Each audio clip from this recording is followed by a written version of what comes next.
تم نے کسی کو قرض دیا اور اس قرض کے اوپر تم نے مال کما لیا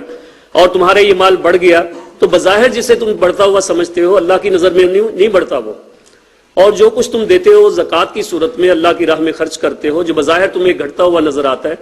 حقیقت یہ ہے کہ وہ اللہ کی نظر کے اندر نہیں گھٹتا، اللہ کے ہاں اس کے اندر اضافہ ہے، اور اس کے اندر اللہ تعالیٰ جو ہے وہ اضافہ فرماتے ہیں، برکت عطا فرماتے ہیں۔ تو گویا یہ پہلی آیت ہے جو قرآن پاک کی مدینہ منورہ میں نازل ہوئی، سورہ روم کے اندر یہ آیت موجود ہے، جی مکہ مکرمہ میں نازل ہوئی، اور اس کے اندر جو ہے وہ نفرت دلائی گئی سود سے اور زکوٰۃ اور اللہ کی راہ میں خرچ کرنے کا حکم اللہ پاک کی طرف سے آیا۔ اور اس کے بعد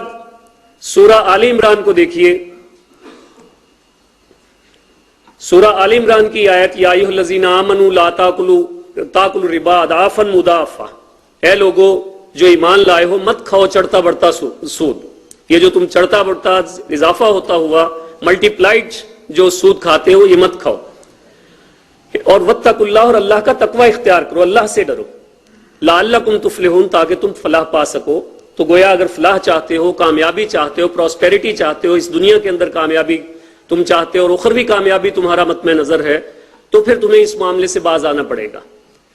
اللہ کا تقوی اختیار کرو، اللہ سے ڈرو اس معاملے میں، یہ جو تم معاملہ کرتے ہو جس کے ذریعے تم مال و دولت کو حاصل کرنے کے لیے معاملات کرتے ہو، گویا اس سے تم باز آ جاؤ۔ اور اس کے بعد اگلی آیت آپ دیکھیے، یہ سورہ روم کے بعد سورہ توبہ کی، یہ میں آپ سے عرض کر چکا ہوں۔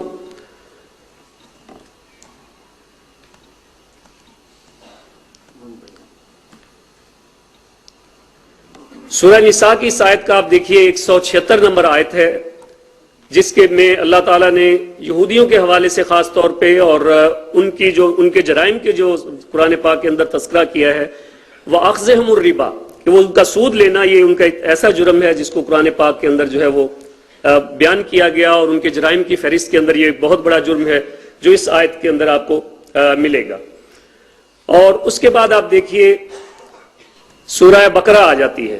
اور یہ سورہ البقرہ وہ سورہ ہے جس کی تلاوت ابھی آپ نے پروگرام کے آغاز کے اندر سنی، ان آیات کی 275 نمبر آیت سے لے کے 281 نمبر آیت، اور یہ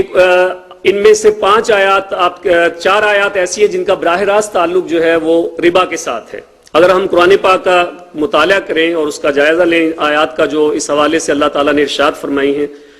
تو مفتی شفیع صاحب کے مطابق انہوں نے 7 آیات کو اس کے اندر شمار کیا ہے، لیکن اگر ہم اس سے ریلیٹڈ دوسری آیات کو بھی شامل کر لیں، اس میں تعداد میں تھوڑا سا اضافہ ہو جاتا ہے۔ تو ان آیات میں سے یہ آیات بڑی اہم ہے، جو کہ رسول اللہ صلی اللہ علیہ وسلم کے اوپر آپ کے دنیا سے وصال فرمانے سے پہلے آخری جو ایام تھے اس سے پہلے یہ آیات جو ہیں وہ نازل ہوئی ہیں، اور ان کا جو مضمون ہے اور اس کا موضوع جو ہے یہ بہت ہی قابل توجہ ہے، اور ان آیات کے اوپر لفظ بلفظ جو ہے وہ غور کرنے کی ضرورت ہے ہر اس فرد کے لیے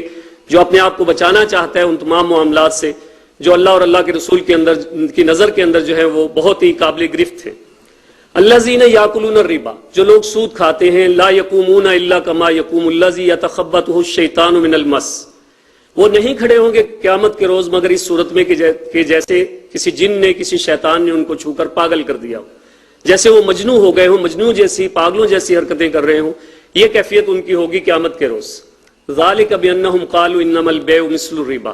ان کا جرم کیا ہے، کس جرم کی پاداش میں ایسا ہوگا؟ وہ کہتے ہیں کہ انما البیع مثل الربا، کہ تجارت جو ہے، انما البیع مثل الربا، تجارت جو ہے وہ ربا کی طرح ہے، گویا تجارت اور ربا کے اندر کوئی فرق نہیں ہے۔ یہ وہ مغالطہ ہے جو آج سے 1400 سال پہلے بھی موجود تھا، اور ہمارے اسی لاہور کے اندر ایک ہمارے سیاسی رہنما بھی وہ شمار ہوتے ہیں اور ایک رائٹر ہیں جو اخبارات میں لکھا کرتے تھے، آج 1400 سال کے بعد انہوں نے وہی بات لکھی جو 1400 سال پہلے لوگ کہا کرتے تھے، اور ہمارے کئی اس طرح کے مفکرین جو ہیں وہ یہی بات آج بھی کہتے ہیں کہ کوئی فرق نہیں ہے تجارت میں اور بیع میں، جبکہ اللہ تعالیٰ نے فرمایا وَأَحَلَّ اللَّهُ الْبَيْعَ وَحَرَّمَ الرِّبَا، یہ جو ورڈکٹ ہے اللہ پاک کی طرف سے، جو حکم ہے وہ یہ ہے کہ وَأَحَلَّ اللَّهُ الْبَيْعَ، اللہ تعالیٰ نے تجارت کو حلال کیا۔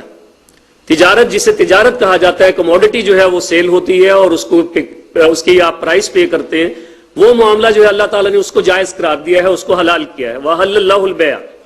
وَحَرَّمَ الرِّبَا، اور ربا کا جو معاملہ ہے اس کو اللہ تعالیٰ نے حرام کیا ہے، ربا کو حرام فرمایا ہے۔ اور اس کے بعد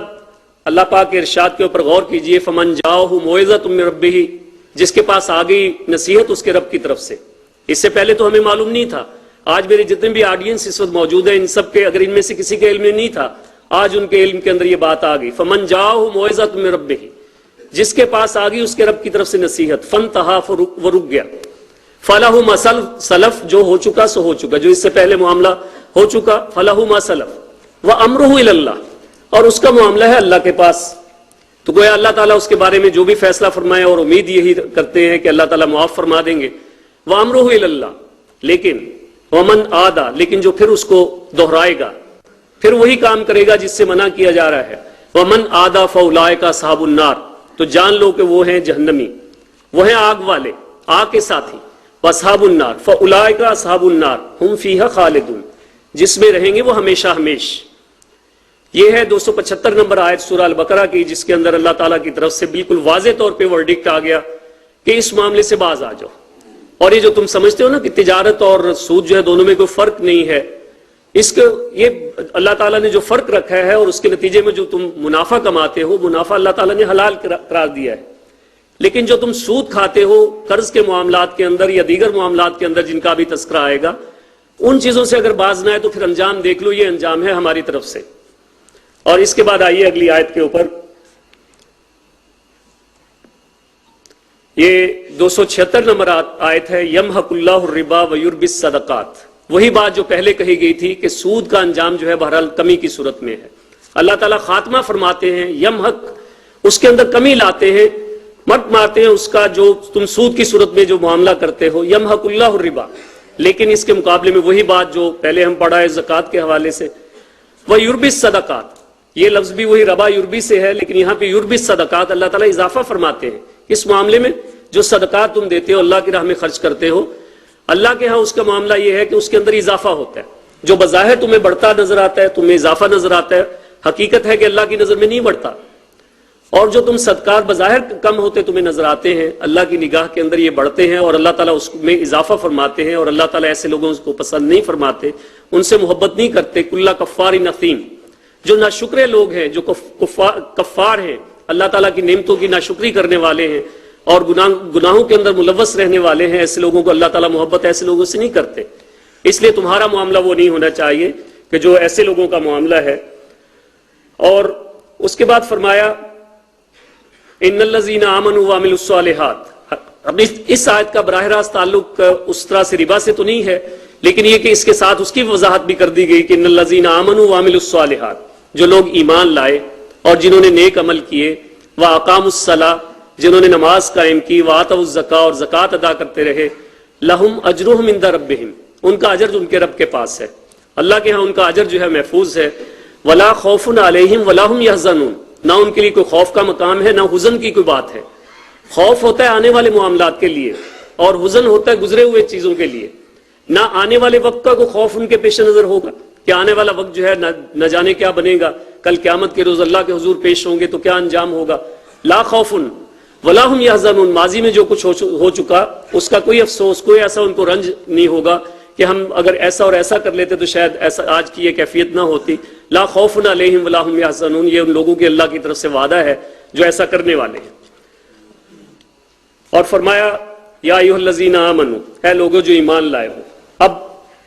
مومنوں کو ایک دفعہ پھر متوجہ کیا جا رہا ہے،